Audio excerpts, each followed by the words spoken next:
All right, welcome back. This is the week you missed. We got a short week. Why? Because it's a holiday week. It is November 22nd. Pretty cool for numbers. 1122 2022. I don't know, there's something there. But it's Thanksgiving. So what are we thankful for? I'll tell you what I'm thankful for. I'm thankful that one, I don't really care too much about sports anymore for these days. I kind of haven't for the last 4 or 5 years or so. But I'm also thankful that I don't think that I spew all this stuff online that I'm a social justice warrior, because although I'm not watching the World Cup, I feel like it would be very hypocritical if I were.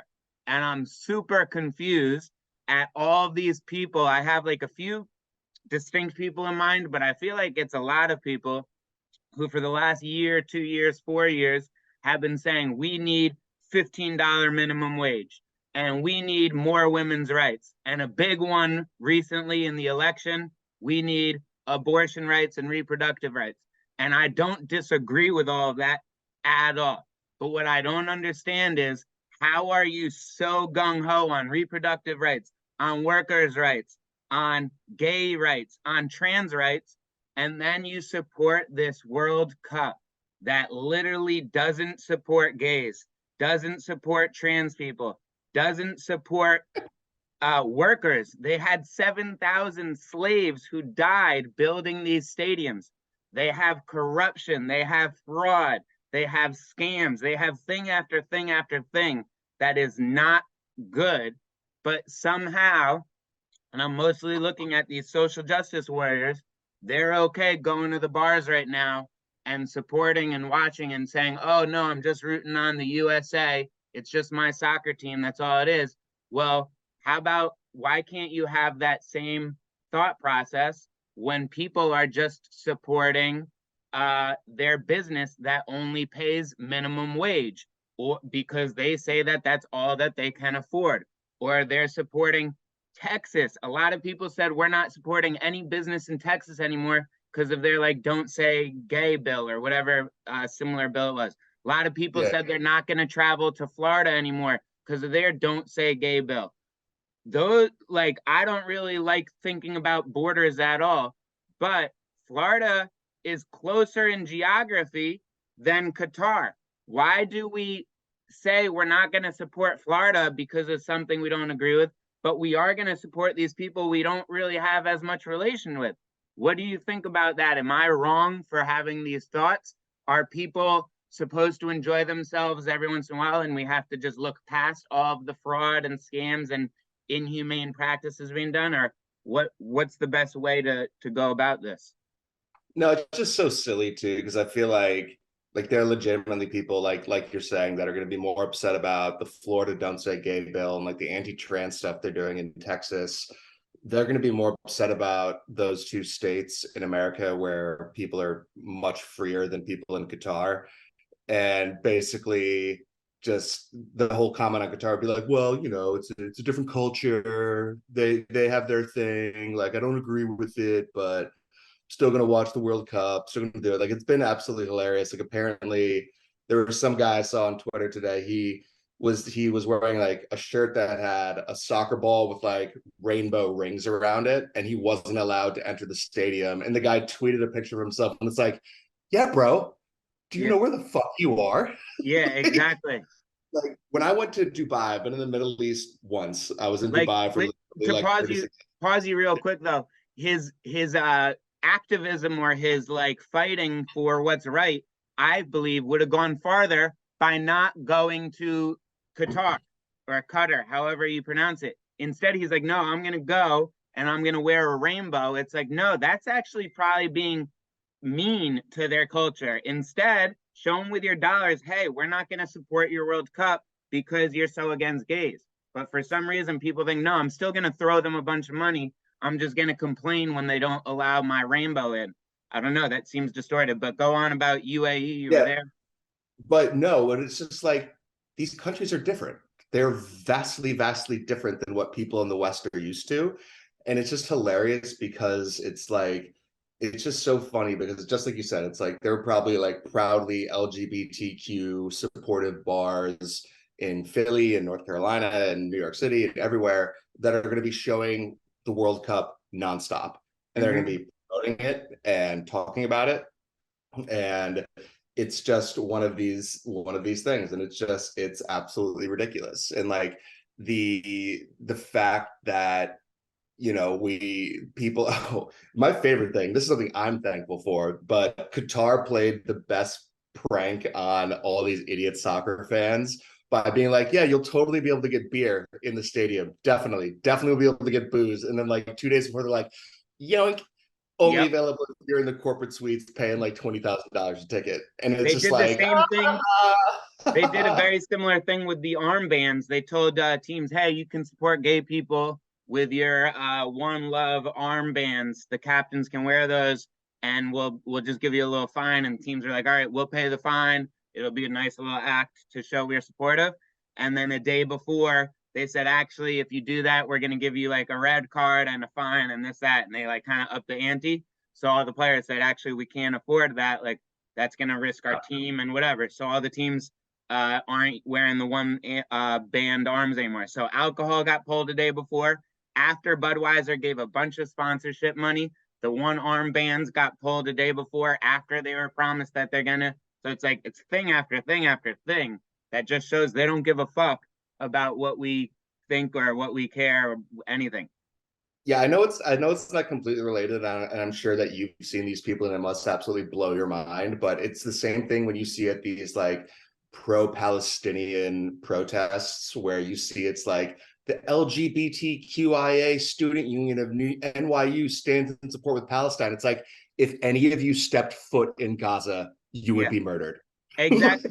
That's what I don't understand. And then that's when they're like, yeah, they're welcome to their own like culture and beliefs, and you're like, what is like, I don't understand the gymnastics that's needed to like believe both of those statements. It's Well, look, I've heard that like Iran and Qatar and these other places, like they take very good care of their LGBTQ populations. They provide meals for them, they support them, they give them a safe place to stay while they're waiting to execute them for being gay. yeah, Like yeah, exactly. I said I at they first I was a take little really confused and good I was like, oh, I know where he's going with this. they take really good care of them before they throw them off the roof of a building. Yeah, Like it makes no sense to me. It's so it's backward. and and people when you bring it up to them, they get upset at you and they get very defensive, and no one's willing, it seems, to take the time to step back and be like, hey, is this actually wrong? And everyone has an excuse and says, yeah, but I love soccer. Yeah, but if I stop watching, what's going to happen? Yeah, what am I supposed to do? Or yeah, but America is corrupt too. Like, what, should we not support America? And it's like, yeah, those are all great excuses, but why are you complaining about all these other things if the people who are doing those things have the same exact excuses? But what am I supposed to do? But it's something I believe in, but it's my fun. All of that. It's mind blowing to me. It doesn't make sense. I'm boycotting this World Cup. I'm not watching it at all. I've told people I'm kind of judging. If you're I hate to say it, I'm mostly judging the left. If you're on the far left and you've been saying, we need this, we need that, we need this, we need that for the last 4 years, and you're supporting this World Cup, I don't really give your voice any attention anymore, because you're a hypocrite. you're a hypocrite. And it's like, people on the right, at the very least, they say, hey, if you're over there, you're allowed to do what you want. Why should I say what you're doing over there? And I kind of am with them on that. Then I don't really want to watch the World Cup. My last little thing about this, but if the US makes it to the next round, I'll probably start getting a little interested in wanting to watch. My thing to make me feel okay about watching it is saying, okay, every time I watch, I'm going to donate $100, $200 towards a cause that Qatar is against. So say, hey, if I donate towards gay rights, or if I donate towards abortion rights or whatever, at least I feel like I'm counteracting supporting such a negative regime. I don't know. you're gonna pay your reparations for breaking your principles. Hey, But that's what everyone does, right? It's what carbon credits yeah, is. It's how you feel a little bit better about doing something back. you know, pay your penance. But Yeah. and yeah, it's just like I always love to do this thought exercise. Like, well, it's one thing is funny. It's like the most like if you asked if you told like 100 LGBTQ people in America, it's like, okay, you got to leave. You have to move to a country in the Middle East. What country do you want to move to? You lay out all the laws, you show them all the rules. 99 out of 100 of them are going to choose Israel because that's Hmm. like the only country that is tolerant of their lifestyle. And then the one person who's like, I'm going to choose to live in Saudi Arabia, and it's going to work out really, really poorly for them. Like, and Yep. it's just like it's just so wild. These people just it's absolutely crazy. And like you could take, I'm sure if you found a closeted gay teen in Qatar right now and we're like, okay, well, you can live here, or you can snap your fingers and you can either live in Florida or Texas for the rest of your life. But let me explain how oppressive and terrible they are. And the guy would already be being like, give me my ticket. Like, I'm out of here. Like, I will take Texas. I will take Florida in the drop of a hat compared to staying here. Exactly. And for some Just, reason, people are yeah. don't want to believe that, or like are unwilling to hear that. I don't get it. But you can, and the thing is, you can complain about places without saying that they're like uh that they're horrible and that they're the enemy. It's like, yo, say Florida has things that you want improved, but it's not Nazi Germany. It's not Saudi Arabia. It's just not. It's not the same.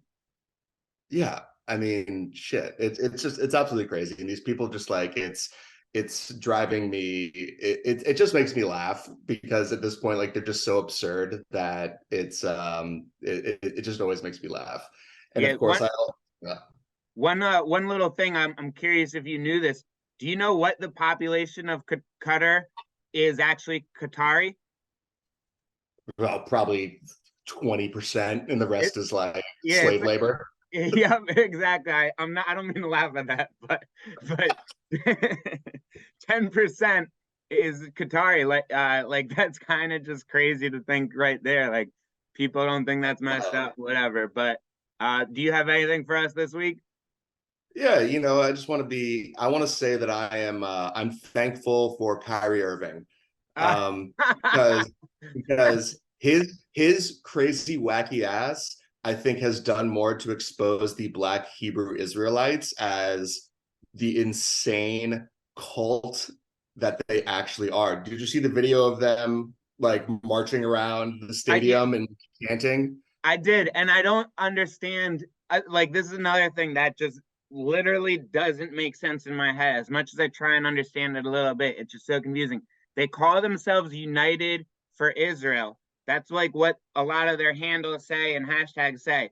But if you go to their website, it's United in Israel for Christ. Jews don't worship Christ. Like, how do you say you're Jewish but worship Christ? Like, it's backwards.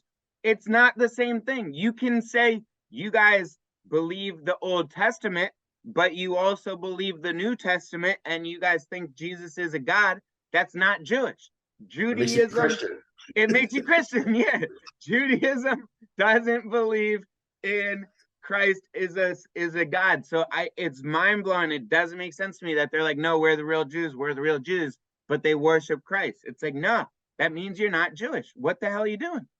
But I just feel like, living in Philly, I grew up near New York, and you would see these people in New York when you would go into New York. And like, I feel like it is something that not a lot of people knew about. But this whole Kyrie Irving thing has really, I feel like, has escalated their scene. And now people are like, wait, who the hell are these people? And like, what do they believe? And it's like, it's just so great. And it's like, oh, yeah, no, it's these dudes who say they're Israelite, but are also virulently anti-white, anti-Jewish person, like incredibly anti-Semitic, and there's a lot of them But apparently. and they're getting, in my opinion, it seems like they're getting more support than before. Yeah, no, I think they are, and I think that like I sort of like the idea of like an accelerationist, like the idea that you support things that are going to lead to a conflict because the conflict is what is necessary. It's like a lot of people that there was this whole thing when Donald Trump first got elected that people were voting for him because they thought that Trump being president would lead to like the explosion of American politics, which it has, like in no uncertain terms. But I've got a dusting of that in me, and I'm happy that this group is getting more press and is becoming more well known, because I don't think that you're ever going to see the downfall of a hate group like the Hebrew Israelites if people don't know that they exist and if people don't understand how wacky they are. Like now, I think when kids are walking with their parents and they see them screaming outside of City Hall in Philadelphia, there's more likely of a chance that a parent, when a kid asks, what are they when they get home, or what were they doing? They're going to be like, well, that's a hate group and they hate Jewish people and they really dislike white people and they only support people like themselves and what they believe is wrong. And I think that's good, because I think more people now are being forced to actually understand what these people believe.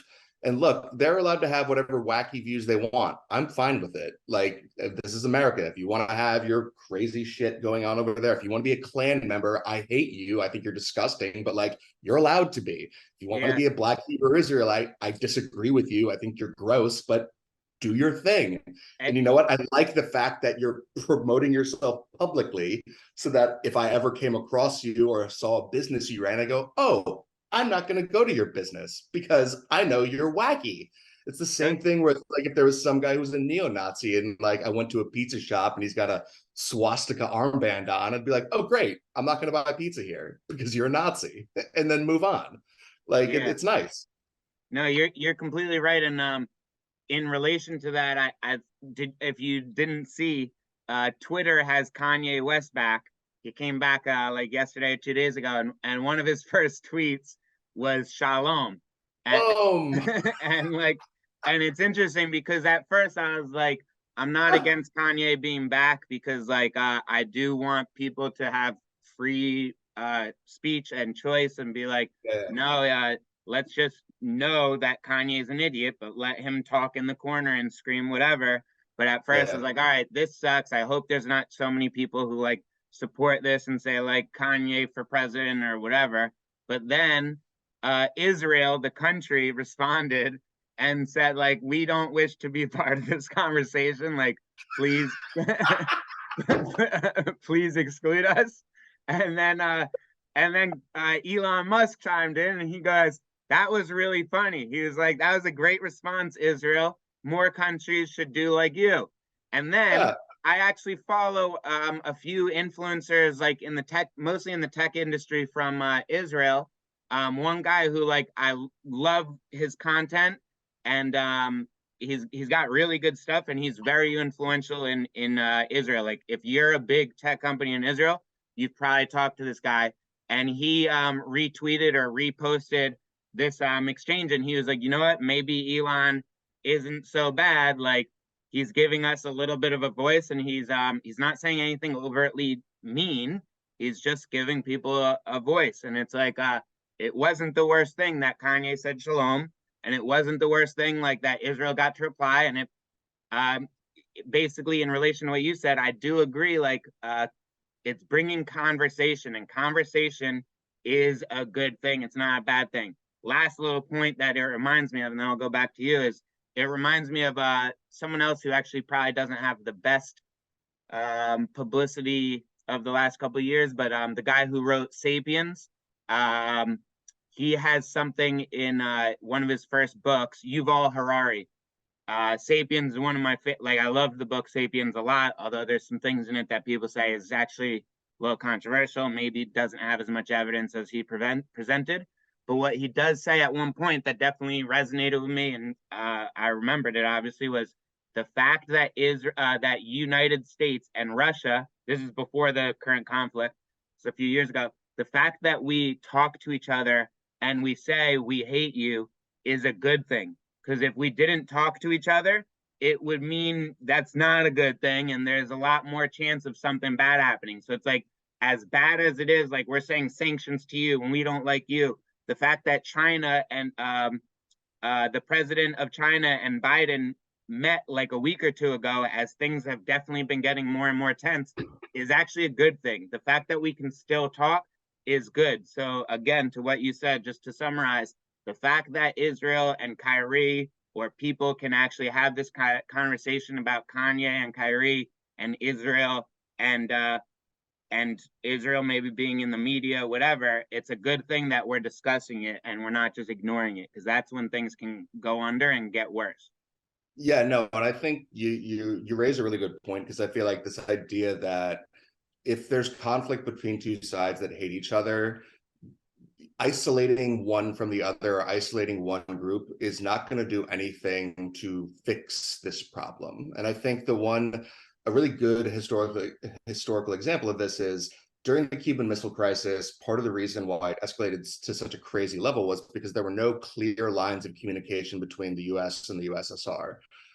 It ended up being resolved through diplomatic back channels. I don't know if the details of like who was talking to who has ever been revealed, but it was basically like senior officials in the US and the USSR who had the ability to communicate is what averted that crisis and potentially saved us from nuclear war.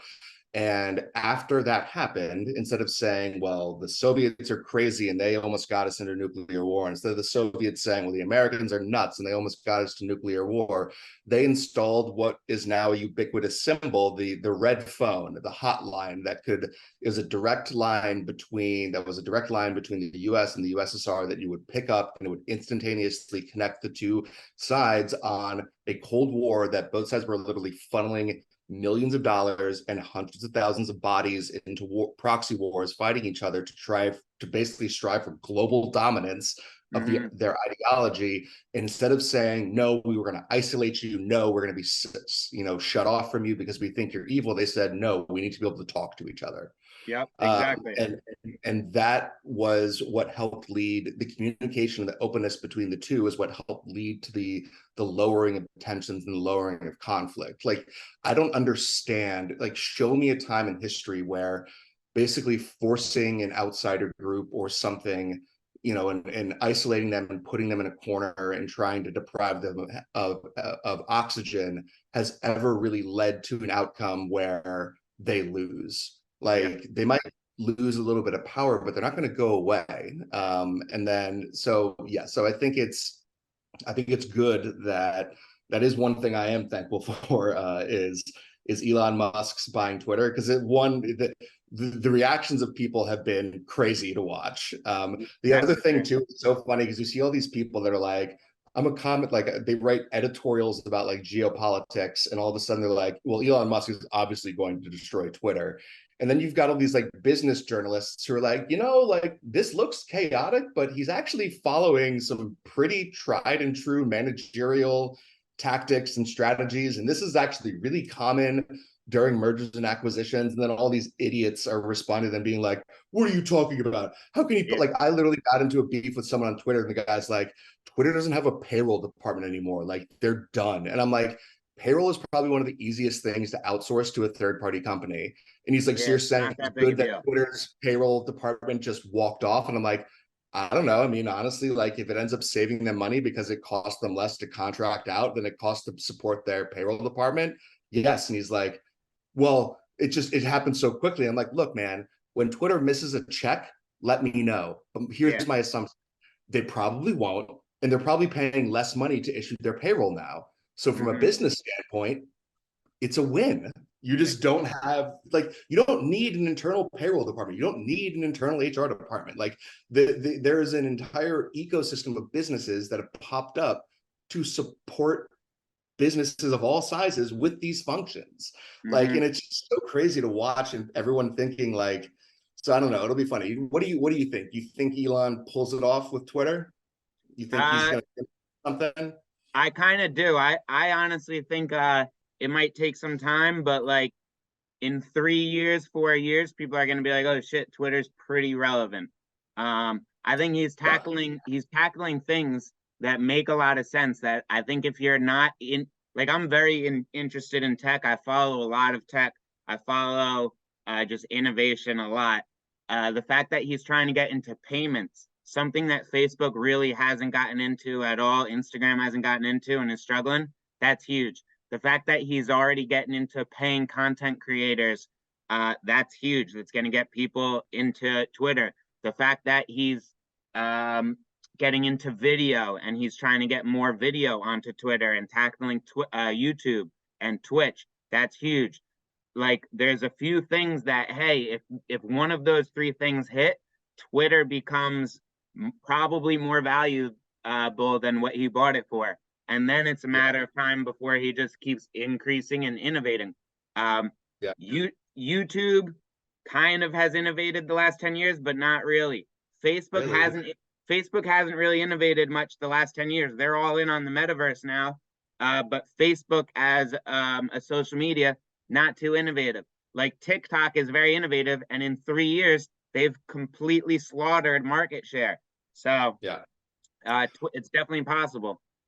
Well, and I think the biggest opportunity for Elon, and I'm not going to take credit for this idea. I listened to a podcast called Breaking Points, and one of the co-hosts is called Sagar and Jetty. And he has been saying, even before Musk finalized the deal, he goes, look, Twitter has a real business opportunity if they create an enterprise level service for corporations and build out features that help them manage Twitter as like a customer service and or a sales pipeline. Because you see it all the time. You hear all these stories about like, I was on the phone with United Airlines for an hour and a half and got no help, and then I tweeted at Twitter at their Twitter account, and they like instantly solved the problem. And obviously, the people that use Twitter as a customer service channel typically have higher levels of followers. But this idea of saying, look, we could build you a platform, we can build you tools and features that allow you to more easily use this channel to create, real-time frontline customer service management, and also as like a reputation management tool of saying that we're going to make sure this stuff quickly. And like, that is a value. And like, the thing is, like, to me, as soon as he said it, I was like, that seems like low-hanging fruit. Like, you have all these massive corporate accounts with millions of followers and having interactions about their services, and no one at Twitter ever thought, hey, is there some way that we can tell these corporations, like, hey, continue to use our platform for free, but for, here's a sliding scale of based on how many followers you have, this is your monthly fee, and you get this whole suite of tools to better manage this and really turn this into a place where you can interact with your customers, solve their problems in a way that's also public. Because I think that's a big thing, is you always see all these stories about where it's like, oh, someone tweeted at this company's account, and they made it right, and they did this nice thing, and then the response goes viral, and it creates all this free press for the companies. Like, it's such an obvious thing to do. And I know, and I have heard that they're apparently working on some sort of like Twitter Blue enterprise. So something that will be targeted at major corporations. And I think that could potentially be a big win. Yeah, but there's a lot of possibilities. There's plenty of possibilities.